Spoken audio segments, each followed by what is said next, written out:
Chapter 10, Vital, Vigor, and Energy.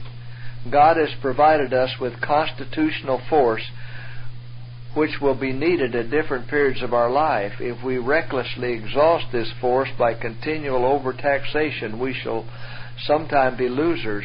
Our usefulness will be lessened, if not life itself destroyed. God endowed man with so great vital force that he has withstood the accumulation of disease upon the race in consequence of perverted habits, and has continued for 6,000 years. If Adam and his creation had not been endowed with 20 times as much vital force as men now have, the race with their present habits of living in violation of natural law would have become extinct. The tree of life possessed the power to perpetuate life, and as long as they, Adam and Eve, ate of it, they could not die. The lives of the antediluvians were protracted because of the life-giving power of this tree, which was transmitted to them from Adam and Eve. Conditions conducive to health and vigor. The Bible is a leaf from the tree of life, and by eating it, by receiving it into our minds, we shall grow strong to do the will of God. Neither are they willing to wait the slow process of nature to build up the overtaxed energies of the system. Useful employment would bring into exercise the enfeebled muscles, enliven the stagnant blood, and the entire system would be invigorated to overcome bad conditions. If physical exercise were combined with mental exertion, the blood would be quickened in its circulation. The action of the heart would be more perfect, the impure matter would be thrown off, and new life and vigor would be experienced in every part of the body. If invalids would recover health, they should not discontinue physical exercise. There will be increased vitality, which is so necessary to health. They are deprived in a great measure of air, which will invigorate them and give them vitality and energy. Fresh air is the free blessing of heaven, calculated to electrify the whole system. Nature will restore their vigor and strength in their sleeping hours if her laws are not violated. Bathing helps the bowels, stomach, and liver, giving energy and new life to each. The latter class do not exercise the mind. Their muscles are exercised while their brains are robbed of intellectual strength, just as the minds of thinking men are worked while their bodies are robbed of strength and vigor by their neglect to exercise the muscles. Those who are content to devote their lives to physical labor and leave others to do the thinking for them while they simply carry out what other brains have planned will have strength of muscle but feeble intellects. This class fall more readily if attacked by disease because the system is vitalized by the electrical force of the brain to resist disease. Bring to your aid the power of the will, which will resist cold and will give energy to the nervous system. Conditions unfavorable to strength and vigor. Misuse of the body shortens that period of time which God designed shall be used in His service.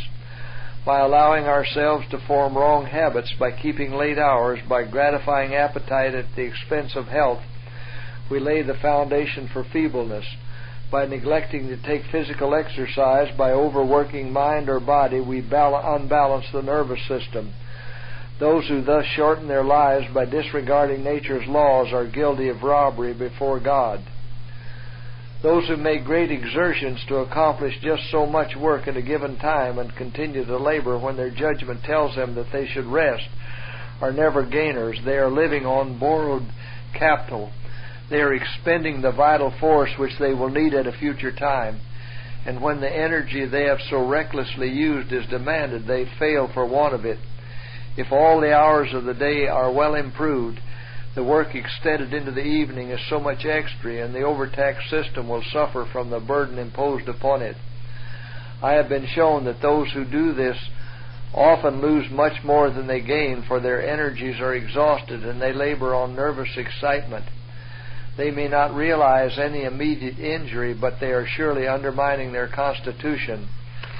The effects produced by living in close, ill-ventilated rooms are these. The system becomes weakened, the circulation is depressed, the blood moves sluggishly through the system because it is not purified and vitalized by the pure, invigorating air of heaven. The mind becomes depressed and gloomy, while the whole system is enervated.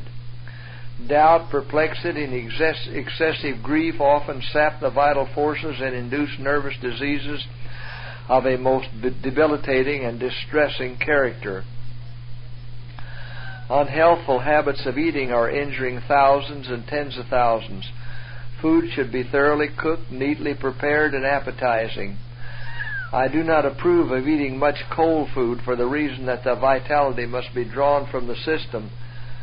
To warm the food until it becomes of the same temperature as the stomach before the work of digestion can be carried on. They eat improperly, and this calls their nervous energies to the stomach, and they have no vitality to expend in other directions. Children are permitted to indulge their taste freely, to eat at all hours. The digestive organs, like a mill which is continually kept running, become enfeebled. Vital force is called from the brain to aid the stomach in its overwork, and thus the mental powers are weakened.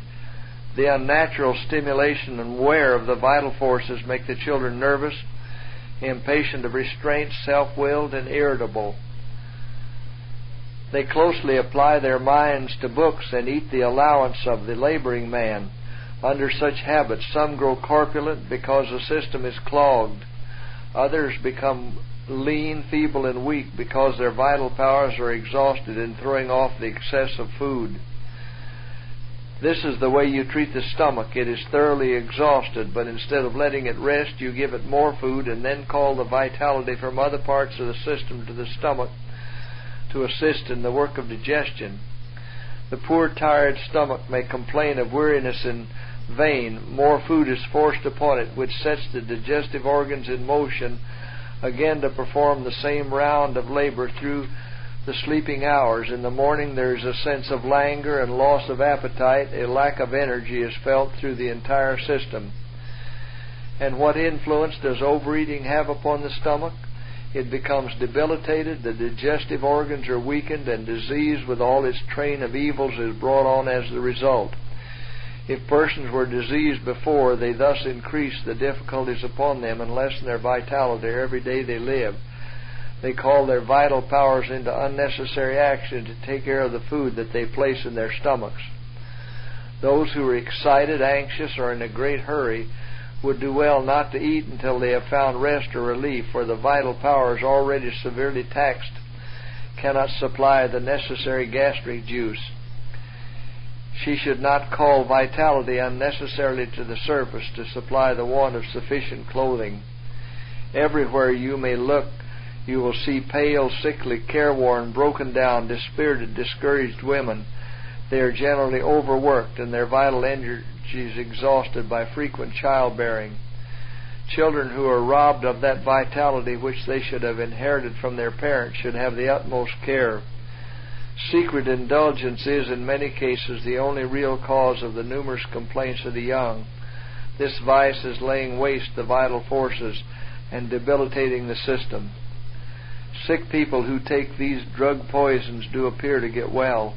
With some there is sufficient life force for nature to draw upon so far to repel the poison from the system that the sick, having a period of rest, recover. Some preserve a cold, chilling reserve, an iron dignity that repels those who are brought within their influence. This spirit is contagious. It chokes the natural current of human sympathy, cordiality, and love, and under its influence people become constrained and their social and generous attributes are destroyed for want of exercise. Not only is the spiritual health affected, but the physical health suffers by this unnatural depression. The burden of sin, with its unrest and unsatisfied desires, lies at the very foundation of a large share of the maladies the sinner suffers.